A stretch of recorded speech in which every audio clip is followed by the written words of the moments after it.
So this video could go one of two ways. The first way, we find out that this BMW M5 Competition was a really good deal. And the second way, we find out, well, that it wasn't. A while ago, Richard Hammond asked me this question. Are you mad?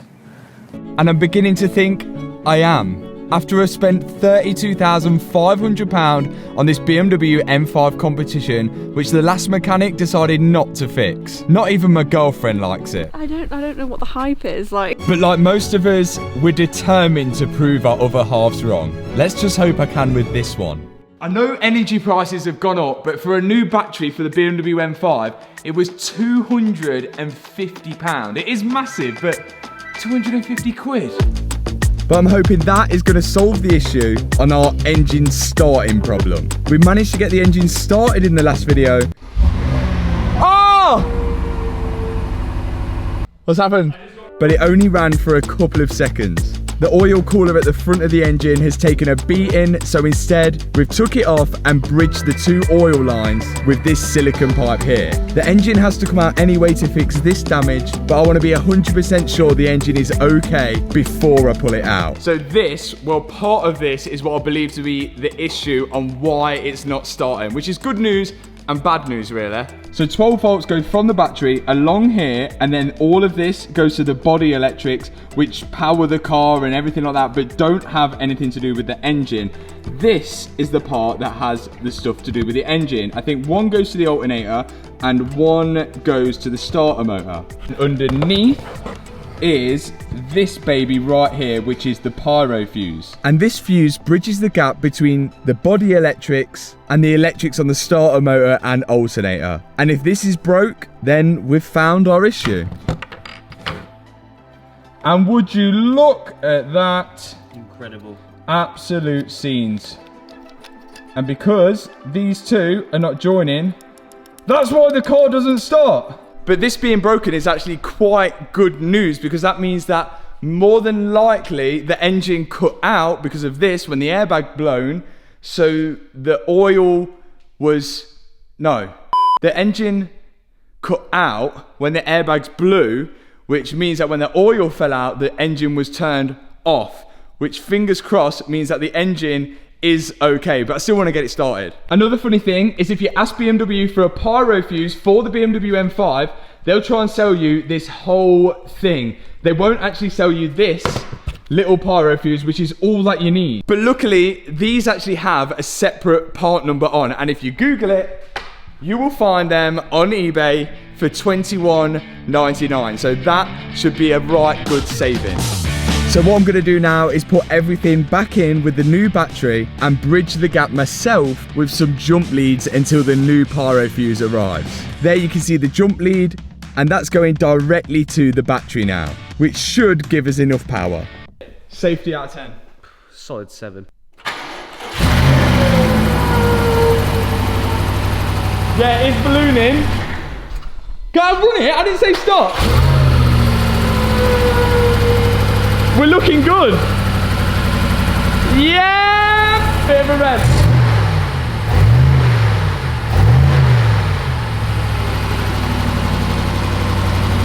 I think that's sounding all right.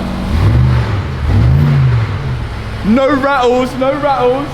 It's going mental. It's like, we've got everything. Stop, got power supply, we've got like check engine, then there's another one that's... Oh, it's flashing neutral because we've still got a thing in. Yeah, let's get... Contact BMW. No.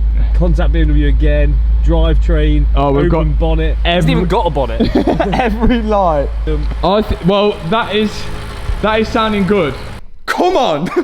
So the engine seems okay despite all the damage. So we can now start on trying to take this thing out to fix the damage that's on the strut tower. But there's another worry. We're not even sure that the frame is straight on this car yet. But we should be able to take a look at all the frame rails and everything when this is out. But do you think that? I don't think much, mate, to be honest. We've got a few issues here. I have never taken a BMW M5 engine out ever before. We think that this engine could go down. I think some people have the technique of the engine can go out this way, but we're thinking of going down, so undoing the top mount bolts and dropping the whole thing on the subframe down and then raising the car up, which should leave the engine on the floor. But of course, there's a lot of stuff to disconnect before that. This is going to be one hell of a learning curve. Start the timer. To start with, we've got to make sure that nothing is connecting the engine to the rest of the body of the car, starting with all the electrics. On the M5, there's two ECUs, one on the left side of the engine and one on the right. I assume one's for the engine and one's for the gearbox. Once I've got the ECUs out, I can start removing the only airbox that's left on the car, which just so happens to be damaged as well, and then work away on disconnecting the rest of the cables from the body of the car. And then next up is the fuel lines. Remember, they're connected from the fuel tank and then running up to the engine, so these need to come apart. Nice. No pressure in it. Hey, that one's probably not supposed to look like that. No, that looks mangled. That one. Look at that bit. Yeah.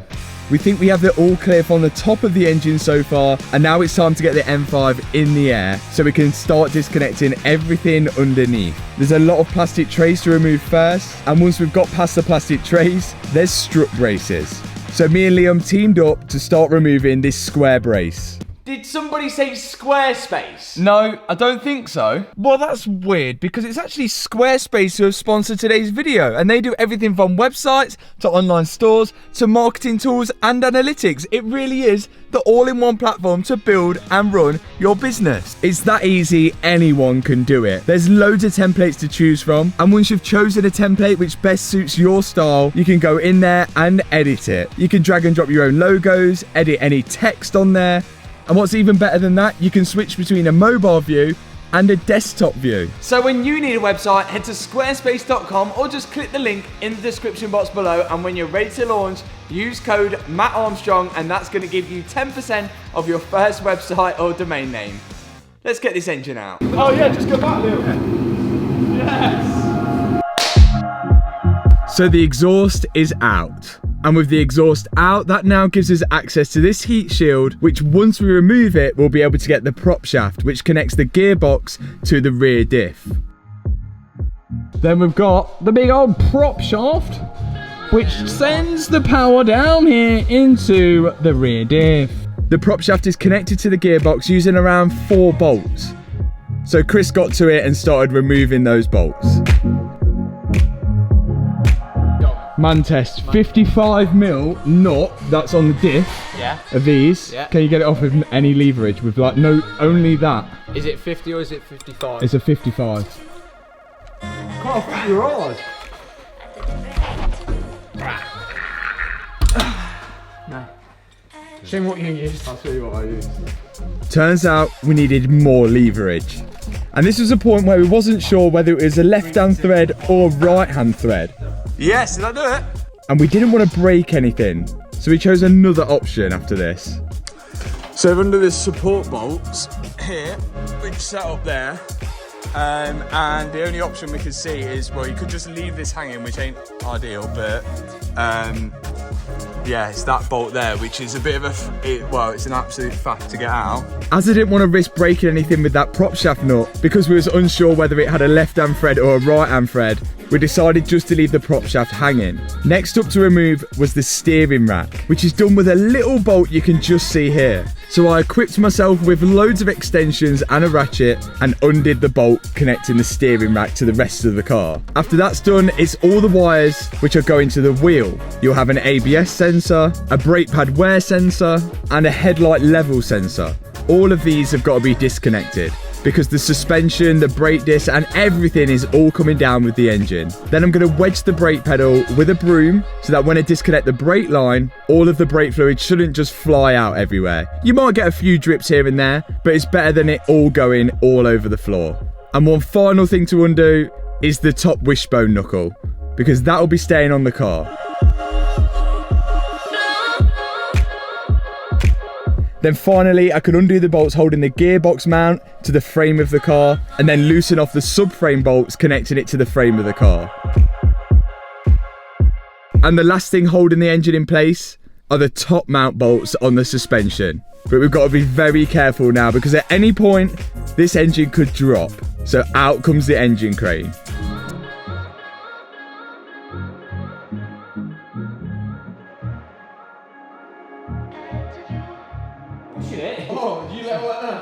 That'd be fine. Let's pull it back. Yeah, just pull it back. Hang on, watch it because I'm on the jack then. Got that one dashed in there. Okay, is that fully off, yeah? Fully off, okay. I'll come do the jack down. Now we just got to make sure we disconnected everything. Oh yeah. Go slow, do it slow, do it slow. Ooh. Okay.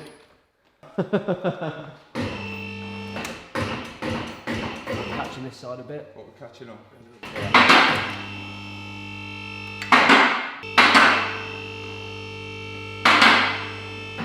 That counts as out. Yeah! We just got a BMW M5 engine out. That was the easy part. Look at the size of this thing. And to be honest, it wasn't the hardest to even remove.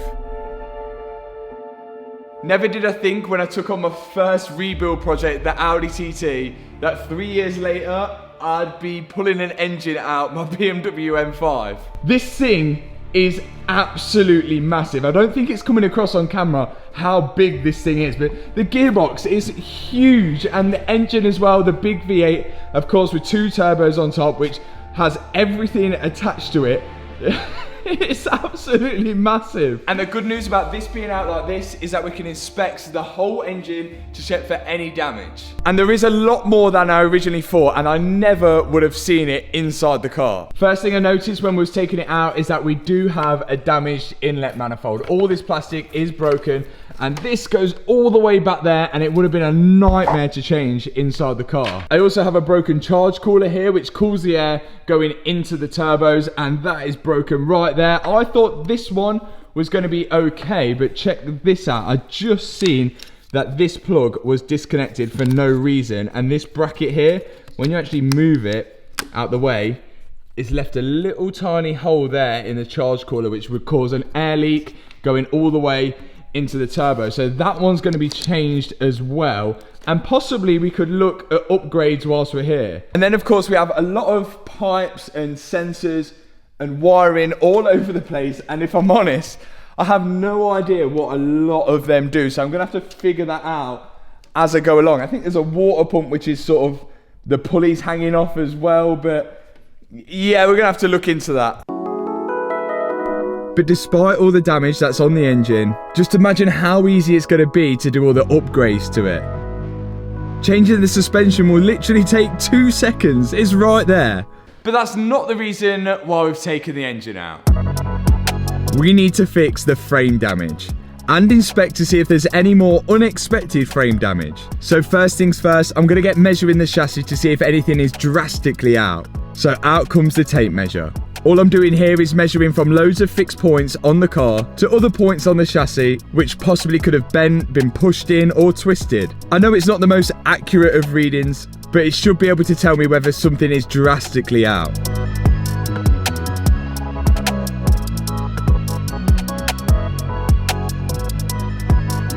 So we might have a small problem. In fact, about a centimetre worth of problem. So check this out. I'm going to be measuring the chassis from like a fixed point like here, which that's not going to move, that's not bent. If I go from that bolt just there and go directly to the corner of here, just check this out. 117 centimeters we've got from that bolt there to there. This is not like an exact precise measurement, but it's round about. Then I'm going to go from that bolt there to the same corner on here, and I've got, well, about 116, maybe just over 116 centimeters. So it looks, that rail here looks like it could have moved maybe half a centimeter or a centimeter that way. I know my measurement isn't 100% accurate, but there's only one way to really confirm whether this is out or not, and that is to fit a brand new second-hand crash bar and, well, oil cooler. I'll let you know how much I paid for this all at the end, maybe of this video, because I got it sort of with a bundle. But if this doesn't slide in, we've got issues and we need to do some bending.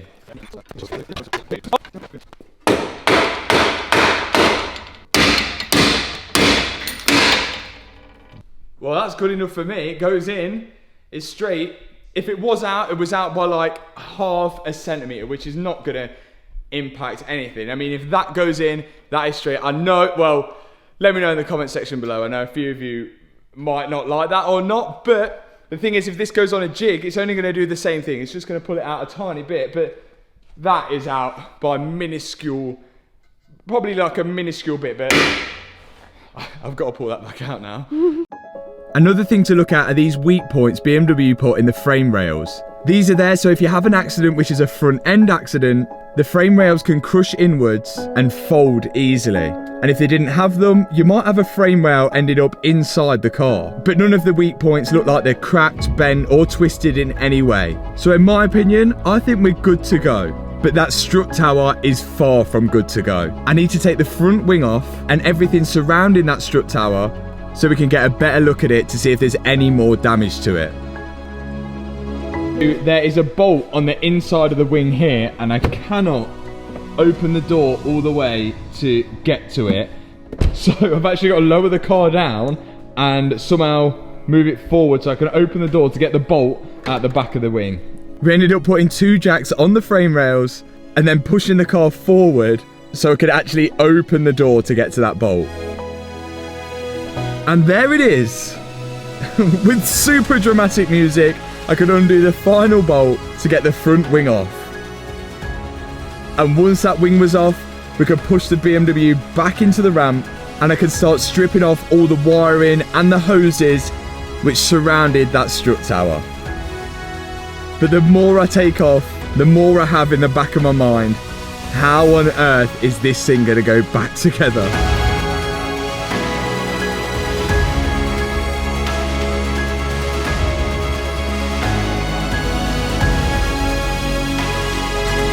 And there it is, one exposed strut tower.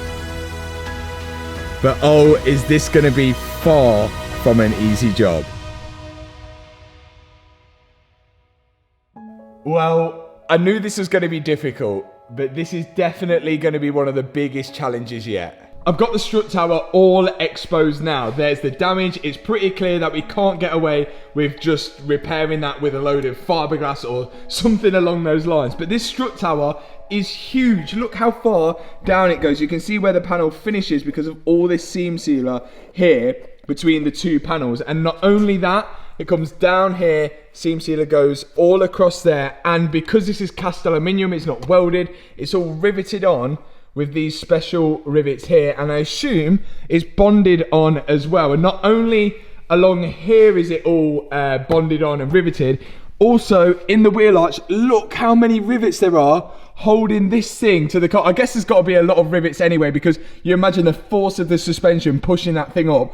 I have got to get this right, else this whole car could just, well, it'd be a shambles. I can't get it 1 millimeter out because the suspension would be all over the place. And get this, BMW are allowed to sell me the parts and they're a lot cheaper than you might think, but just like Porsche, they're not allowed to tell me how they're fitted because it's a structural bond. So it looks as if I've got a right challenge on my hands. Thanks so much for watching this video. If you've enjoyed it, hit that subscribe button, hit that thumbs up button, and I'll see you in the next video. Peace out. You've definitely got to take this off to take the engine out. Yeah, I would think so. It would be silly if In fact, you might not actually need to take that off. Maybe.